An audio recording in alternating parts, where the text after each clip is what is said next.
Friends, welcome to Sai Puppy Kitchen. Today என்ன lunch menu பாப்போம் வாங்க. இன்னைக்கு லஞ்ச் சுட சாதம்ங்க. அப்புறமா பருப்பு துவையல் நல்லா வாசமா பருப்பு துவையல் பண்ணி எடுத்து வச்சுக்க. இது ஃபுல் வீடியோ என் சேனல்ல நான் போட்டிருக்கேன். பருப்பு துவையல், அப்புறமா முட்டை ஃபுல் பாயில் போட்டு எடுத்து வச்சிருக்கேங்க. நிறைய கொஞ்சம் மிளகுத்தூள்லாம் தூக்கலா போட்டு முட்டை ஃபுல் பாயில் போட்டு எடுத்து வச்சிருக்கேன். அப்புறமா கெட்டி தயிர்,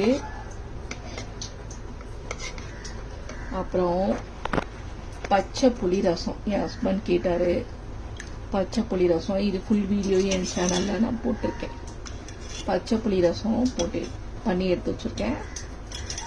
இவ்வளோதாங்க இன்னைக்கு என்னோட சிம்பிளான லஞ்சு. நாளைக்கு ஒரு சூப்பரான மெனுவில் நான் உங்களை மீட் பண்ண வைக்க. பாய்.